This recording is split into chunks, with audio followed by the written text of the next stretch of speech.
Hello viewers, welcome to 360 investing. So just to give you a number, India में 120-130 million ton approximately हम rice produce करते हैं। India एक बहुत बड़ा देश है, 140 करोड़ का हमारा जो पॉपुलेशन है, राइट। और इसलिए हम जो एक्टिविटी करते हैं डेली, उससे हमारे वेस्ट भी प्रोड्यूस हो रहे हैं। तो हम इंसान जो डेली एक्टिविटी करते हैं, चाहे आप नहा रहे हो, चाहे आप कोई पेपर यूज़ कर रहे हो, चाहे आप प्लास्टिक कहीं यूज़ कर रहे हो या उसको फेंक रहे हो रास्ते पे, इससे कूड़ा कचरा जमा होता है, वेस्ट प्रोड्यूस होता है। और इंडिया में annually 62 million ton waste produce कर रहे हैं हम। अब क्योंकि वेस्ट से हमें ही दिक्कत होती है और एनवायरनमेंट को दिक्कत होती है, इसलिए गवर्नमेंट और बाकी सारी कंपनीज भी इसको रिसाइकिल करती है। बिकॉज इसमें से कुछ चीज़ें ऐसी होती है जो रिसाइकिल कर सकते हैं। इसमें अभी आप वेस्ट में भी देखोगे तो 3 अलग टाइप्स होते हैं। एक होता है जिसको आप कंपोज कर सकते हो, कंपोजेबल होता है। एक होता है जिसको आप रिसाइकिल कर सकते हो और एक रिमेनिंग होता है। तो रिसाइकिल वाला मेजर पार्ट यहाँ पर आप देख सकते हो पाई डायग्राम पे, के फॉर्म होता है।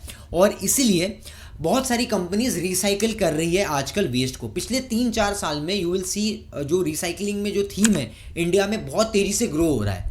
अगर आप देखोगे तो कुछ कंपनीज जिन्होंने रिसेंट टाइम में, चाहे वो वाटर में हो, चाहे आप वो लेड में हो, चाहे प्लास्टिक्स वगैरह रबर में हो, कंपनीज ने अच्छा परफॉर्म किया है। कुछ कंपनीज का अगर हम नाम लेते हैं, जैसे वाटेक वाबाग हो गया, अच्छा रिटर्न्स दिया है। आईटीडी सेगमेंटेशन हो गया, देन ग्रेविटा इंडिया हो गया, पॉन्डी ऑक्साइड, ये कुछ ऐसी कंपनीज है, आयन एक्सचेंज वगैरह, जिन्होंने वाटर ट्रीटमेंट हो या फिर आप सॉलिड वेस्ट वगैरह हो, इसको प्रोसेस कर रहे हैं, काफ़ी अच्छा ग्रोथ दिखाया है। अब इसके अंदर का क्या रीज़न है और क्यों रिसाइकलिंग थीम का ज़रूरत है, अगले 2-3 साल तक क्या आउटलुक दिख सकता है, ये सब हम यहाँ पर समझेंगे। लेकिन फिलहाल हम पहले इस वीडियो में एक ही कंपनी को पकड़ने वाले हैं, दैट इज़ ग्रेविटा इंडिया। अब ग्रेविटा इंडिया के ऊपर मैं ज़्यादा चर्चा करने से पहले मैं आपको सिंपल से एक स्टैट्स दिखाता हूँ ग्रेविटा का। अब यहाँ पर आप देख सकते हो रेवेन्यू ग्रोथ जो है ग्रेविटा की 2015 से लेके 2021 तक, अगर आप 6-7 साल का टेन्योर देखोगे, that was only from 500 crore it went up till 1400 crore. तो 18% का रेवेन्यू ग्रोथ था। और अगर आप यहाँ पर देखोगे 2021 से लेके 2025, जो सिर्फ 4 साल का स्पैन है, 3.5-4 साल में इनका रेवेन्यू 1400 करोड़ से 3800 करोड़ के प्लस चले गया, मतलब अप्रॉक्सीमेटली 3900 करोड़ के आसपास आ गया। So that is a growth of approximately 29% CAGR। और अगर आप प्रॉफिटेबिलिटी देखोगे तो ग्रोथ 50% से ग्रो हुई है।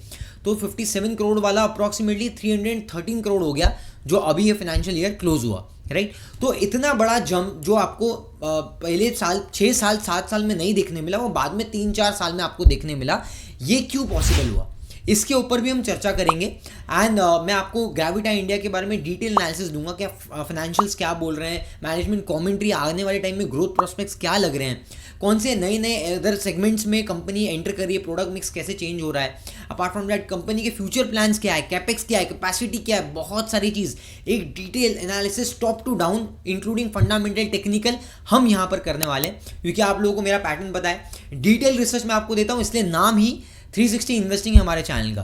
अगर आप स्टॉक मार्केट पे, सेक्टर पे अलग अलग फंडामेंटल फ्रेमवर्क्स, टेक्निकल स्ट्रैटेजीज जानना चाहते हो, सीखना चाहते हो, then this is the right platform for you.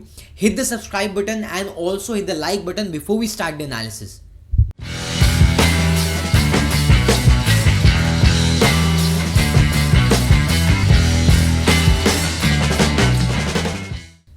अब आसान भाषा में पहले ग्रेविटा इंडिया के बिजनेस को समझते हैं। तो मतलब बहुत बड़ा जार्गन कुछ समझने की जरूरत नहीं है, एकदम आसान भाषा में, लेमन टर्म्स में भंगार का धंधा है। मतलब स्क्रैप उठा रही है कंपनी, स्क्रैप में से रिसाइकिल कर रही है, रीडिस्ट्रीब्यूट कर रही है, पैसे कमा रही है। सिंपल सी बात है, राइट। चाहे आप प्लास्टिक हो गया, चाहे रबर हो गया, चाहे आप एल्यूमिनियम हो गया, लेड हो गया।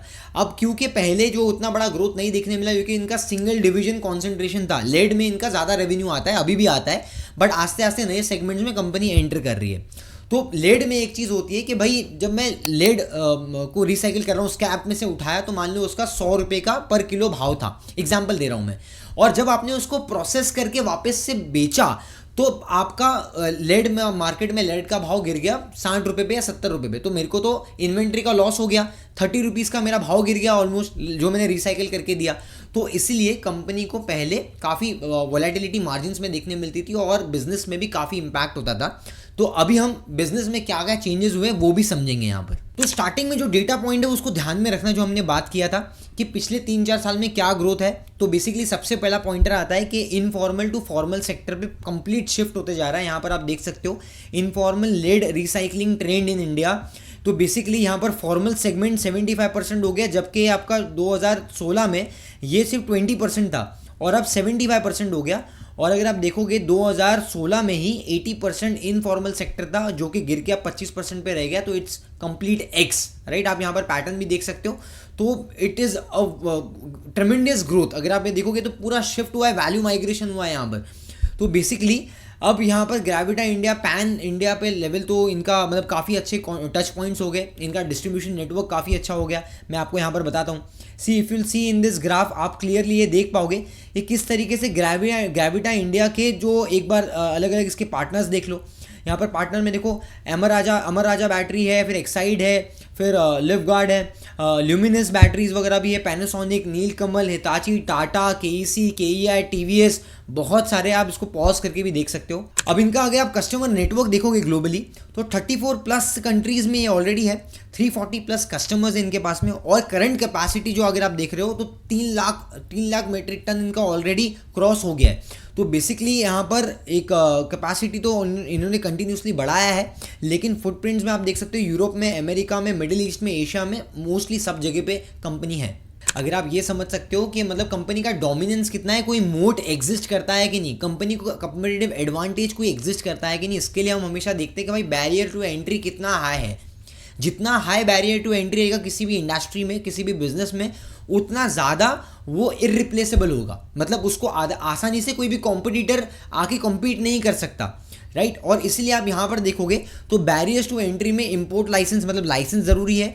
उसके अलावा अगर आप देखोगे नई नई पॉलिसीज़ आ रही है, जैसे EPR पॉलिसी है, एक्सटेंडेड प्रोड्यूसर रिस्पॉन्सिबिलिटी। अब क्योंकि जो भी वेस्ट प्रोड्यूस वगैरह हो रहे हैं वो बिजनेस की रिस्पॉन्सिबिलिटी है as per the social norms के हिसाब से, और इसलिए उसको सही से डिस्पोज करने का भी रिस्पॉन्सिबिलिटी प्रोड्यूसर के ऊपर रहता है, नहीं तो उनको पेनल्टी लगती है। और यहाँ पर भी ग्रेविटा इंडिया और कंपनीज के साथ में मिलके टाई अप करके एक फॉर्मली एक पूरा बिजनेस बना के यहाँ पर प्रोसेस कर रहा है, राइट, वेस्ट को प्रोसेस कर रहा है। तो बेसिकली ये सब चीज़ें जो एक एंट्री बैरियर क्रिएट कर देती है।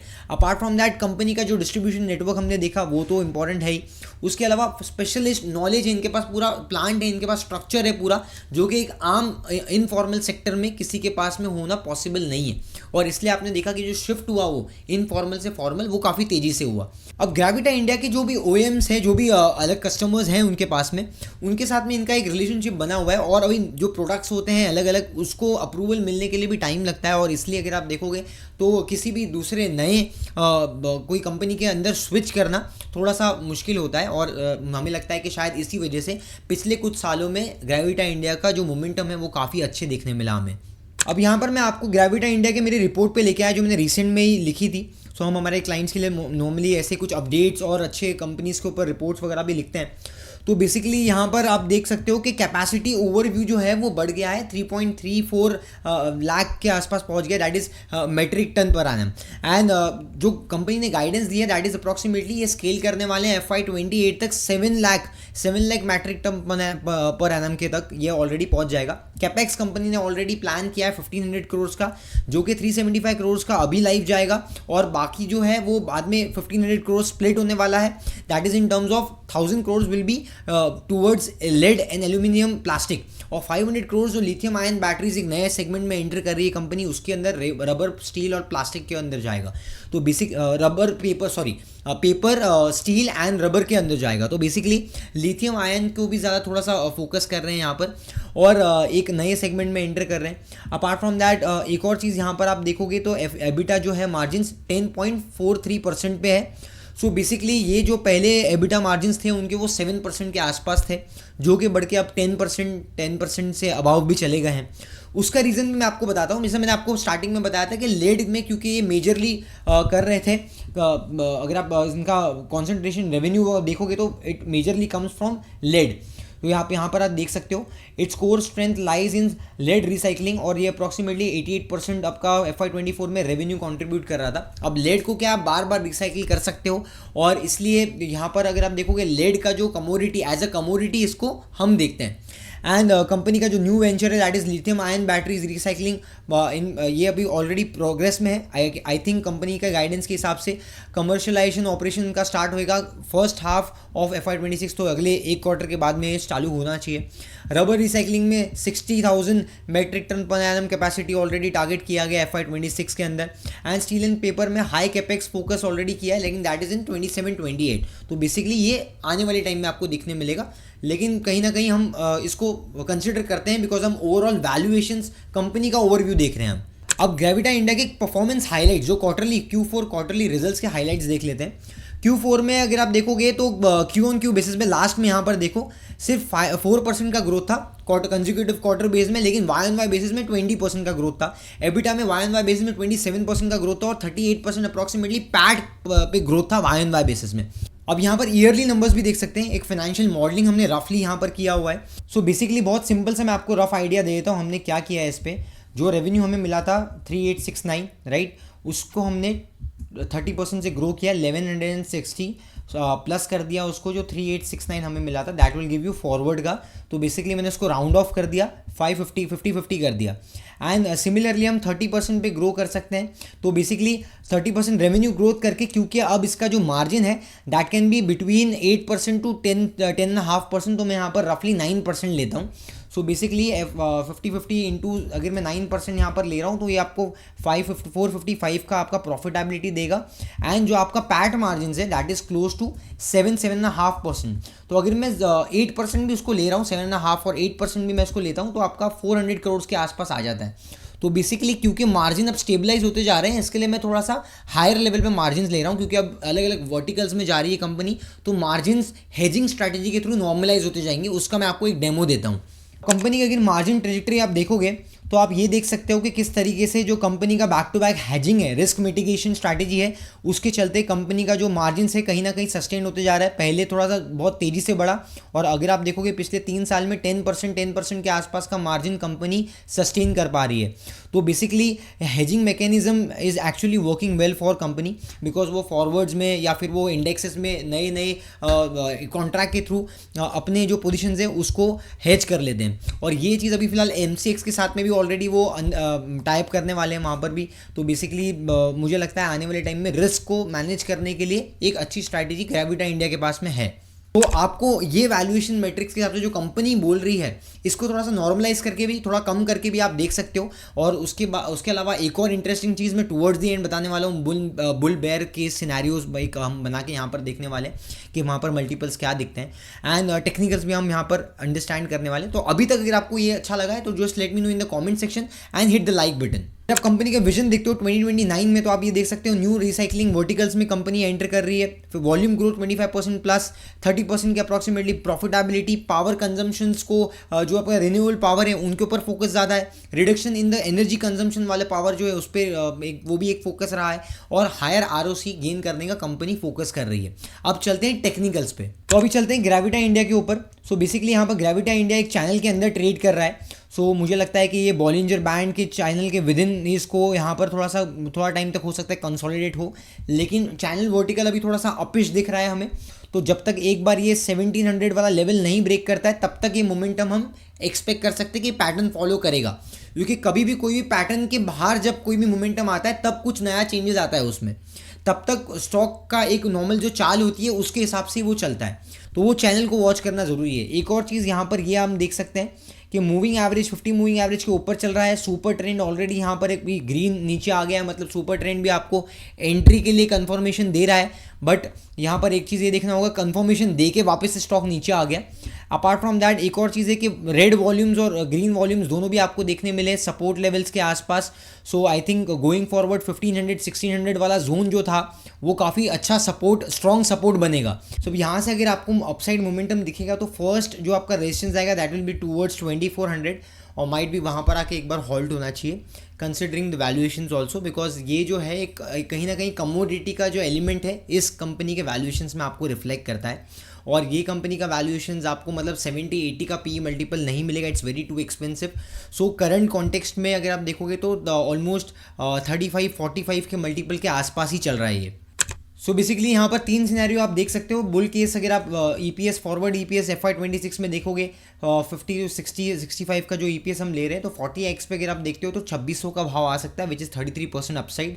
अगर आप करंट कॉन्टेक्स्ट में देखोगे जहाँ पर अप्रॉक्सीमेटली 1 ईयर फॉरवर्ड में 65 का ईपीएस को लेके चल के आप 30 के पी मल्टीपल से देखते हो तो 1950 का रेट आता है। और अगर आप 65 का ईपीएस पे 20 का पी मल्टीपल में देखोगे तो आपको नीचे में 1300 रुपीज़ का वैल्यू आता है। तो basically I don't think so 1300 तक नीचे आएगा, कंसिडरिंग सच पॉजिटिविटी जो मैनेजमेंट ने ऑलरेडी बोली है, because market is always forward looking. और आने वाले टाइम में अगर आपको 25-30% की ग्रोथ दिख रही है कंपनी में and everything remains constant, apart from that product mix भी चेंज हो रहा है, कैपेसिटी भी एड्स हो रहा है, तो बेसिकली वहाँ पर everything is positive around the corner अभी फिलहाल।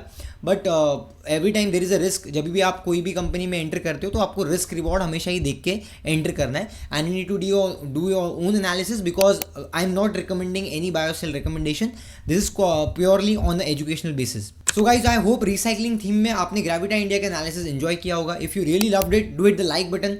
Also share this video with your friend, family members and relatives, because that's how a lot of people will get this opportunity. Apart from that, आप हमारे 360investing.in पे आप visit कर सकते हो, blogs पढ़ सकते हो, वहाँ पर हम कुछ अपडेट्स भी पोस्ट करते हैं, वेबिनार्स हम लेके आते हैं, फ्री वेबिनार्स भी होते हैं उसमें, वो भी आप वहाँ पर भी ज्वाइन कर सकते हो if you are really interested.